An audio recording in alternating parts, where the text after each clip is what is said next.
Dakika 120 za moto kati ya rais wa Urusi pamoja na rais wa Marekani bwana Donald Trump zimehitimishwa, ambapo rais wa Marekani bwana Donald Trump alimpigia simu rais wa Urusi bwana Vladimir Putin, na simu hiyo ilipigwa majira ya saa 11 kamili kwa saa za Afrika Mashariki, ikiwa ni kama majira ya saa 4 kamili za asubuhi huko katika mataifa hayo.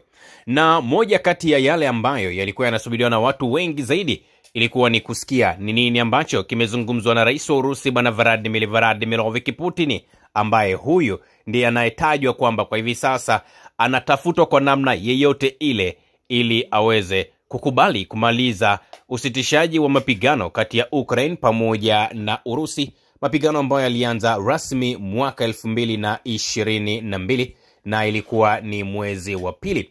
Sasa tumekuletea hapa taarifa za kile ambacho kimezungumzwa kati ya marais hao wawili, ambapo kupitia katika ukurasa wa Truth Social wa rais wa Marekani bwana Donald Trump alichapisha maneno haya ambayo yanaelezea japo kwa muhtasari juu ya kile ambacho kimezungumzwa kati ya marais hao wawili. Anasema, nimemaliza simu yangu ya saa 2 na rais Vladimir Putin wa Urusi. Naamini imekwenda vizuri sana. Urusi na Ukraine zitaanza mara moja mazungumzo ya kusitisha vita, na haya yatakuwa ni mazungumzo muhimu zaidi, lakini ni mazungumzo ya kumaliza vita hivi.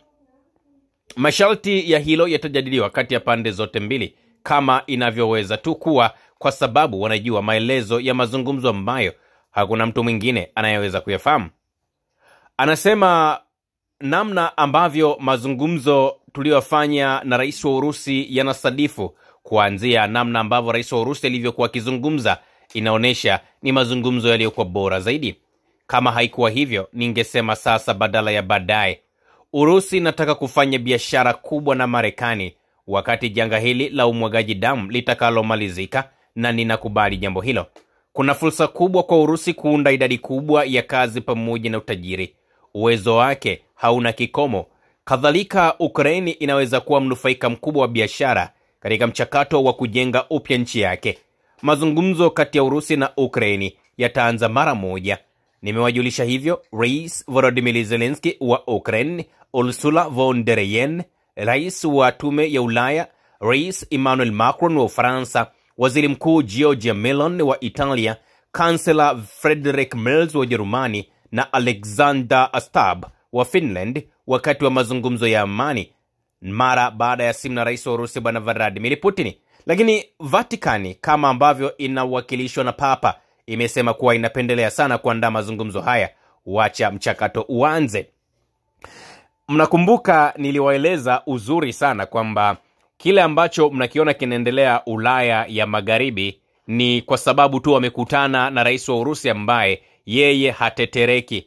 Sijui kama mtakuwa mmeielewa kauli ya mwisho ya rais wa Marekani bwana Donald Trump kwamba baada ya kufanya mazungumzo hayo na rais wa Urusi bwana Vladimir Putin, basi rais wa Marekani bwana Donald Trump akapata jukumu jingine la kuwasiliana na viongozi kutoka katika mataifa ambayo yalikuwa yanaipa kiburi Ukraini, kwa maana ya kuzungumza na rais Emmanuel Macron wa Ufaransa, kuzungumza na waziri mkuu Giorgia Meloni wa Italia, kuzungumza na kansela Friedrich Merz wa Ujerumani, lakini pia kuzungumza na rais wa Tume ya Ulaya Ursula von der Leyen, bila kusahau kuzungumza na yule rais Alexander Stubb wa Finland, ambayo haya kimsingi ndio mataifa ambayo yamekuwa yakiipa kiburi Ukraini, kusema kwamba endelea kupambana na Urusi, tutakusaidia. Sasa bwana Donald Trump kaamua nao kuwanyokea na kuwapa maelezo ya kile ambacho kimezungumzwa kati yake pamoja na rais wa Urusi bwana Vladimir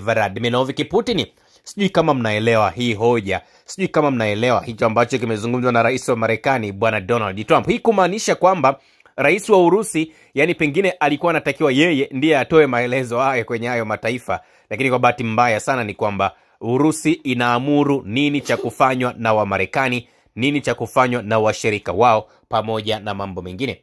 Sasa mkanga sumu mwenyewe rais wa Urusi bwana Vladimir Putin, yeye ameelezea kwamba mazungumzo yake kati ya rais bwana Donald Trump pamoja na yeye yamekuwa ni mazungumzo muhimu sana. Mazungumzo ya saa 2 ni mazungumzo yenye tija, ambapo amesema Urusi iko tayari kwa mazungumzo ya kusitisha mapigano na kwamba juhudi za amani zipo kwa hivi sasa kwenye njia sahihi kabisa, kwa maana njia za taifa la Marekani.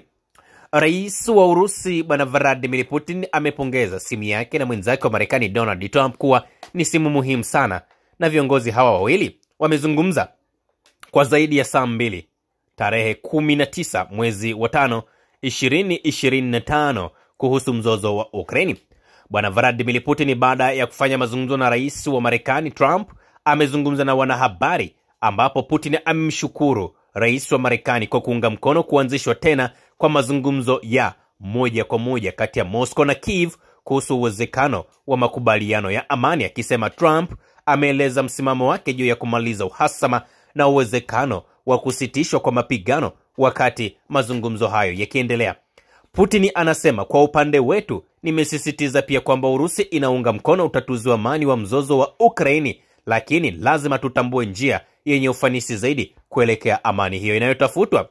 Anasema Moscow iko tayari kufanya kazi na Kiev katika mkataba ambao unatazamia makubaliano ya amani ya baadaye kati ya nchi hizo mbili. Namnukuu, Putin anasema, tumekubaliana na rais wa Marekani kwamba Urusi itapendekeza na kuwa tayari kufanya kazi na upande wa Ukraini kwenye mkataba wa makubaliano ya amani ya siku zijazo, ikifafanua misimamo kama kanuni za suluhu na muda wa kuhitimishwa kwa makubaliano ya amani, ikijumuisha tangazo la uwezekano wa kusitisha mapigano kwa muda fulani. Putin bado anaendelea kuzungumza kwamba kurejeshwa kwa hivi majuzi kwa mazungumzo ya moja kwa moja na Kiev kunaonesha kuwa hali kwa ujumla inaelekea katika mwelekeo sahihi. Putin amesema swala ni kwamba Moscow na Kiev zinapaswa kuonesha hamu ya juu ya amani na kupata maelewano ambayo yataridhisha pande zote. Ifahamike, wiki iliyopita huko mjini Istanbul nchini Uturuki, wawakilishi wa Urusi na Ukraini walifanya mazungumzo yao ya kwanza ya moja kwa moja tangu mwaka 2022, wakati Kiev iliunga mkono mapendekezo ya makubaliano ya amani ambayo yalikuwa yamekubaliwa kimsingi na pande zote mbili. Duru ya hivi karibuni ya mazungumzo imesababisha pendekezo la kubadilishana wafungwa kubwa zaidi kati ya nchi hizo mbili na ahadi ya kuendelea kwa mazungumzo. Putin amesema kwamba msimamo wa Urusi ni kujadili utatuzi wa muda mrefu wa mzozo ambao unashughulikia mzizi wa kutokea kwa mzozo na si kushughulikia matatizo au kushughulikia matokeo ya baada ya kutokea kwa huo mzozo. There is a tremendous opportunity for Russia to create massive amounts of job and wealth. Its potential, it is unlimited, aliandika hivyo. Lakini pia rais wa Marekani Bwana Donald Trump anasema kwamba Urusi sasa wanaweza kutengeneza utajiri mkubwa sana baada ya kusitisha kwa mapigano hayo.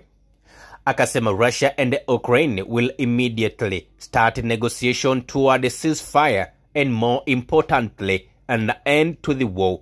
The condition for that will be negotiated between the two parties, as it can be only because they know the details of negotiation that nobody also would be aware of, ameandika rais wa Marekani. Anasema the issue is of course that both Moscow and Kiev should demonstrate maximum desire for peace and find compromises that would satisfy all parties. In general, Russia's position is clear. The main thing for us is to eliminate the root causes of this crisis. Maneno haya ya rais wa Urusi Bwana Vladimir Putin. Akasema tena, we do agree with the US president that Russia will propose and be ready to work with the Ukrainian side on the memorandum on a potential future peace agreement, defining such positions as the principles of the settlement and the time frame for a potential conclusion of the peace agreement, including the announcement of a possible ceasefire for a certain period of time. Kila ambacho nimewambia alichokizungumza rais wa Urusi Bwana Vladimir Putin. Tunasubiri sasa kuanza kuona matamko yatakayotolewa na mataifa mbalimbali, hasa yale mataifa ambayo yanaisaidia Ukraine, Ufaransa, Uingereza, Ujerumani, Poland, lakini pia bila kusahau Italy. Na mataifa hayo yote tunafahamu yenyewe yanaye mlengo wa kushoto, lakini rais wa Marekani bwana Donald Trump yeye ametangaza kwamba anachotazama zaidi si kumaliza mgogoro wa Urusi pamoja na Ukraine, lakini anasema anatazama ni fursa gani ambazo Marekani inazikosa kutokana na kutokuwa na mashirikiano mazuri na Urusi. Usisahau kusubscribe, like na kubonyeza alama ya kengele. Asante.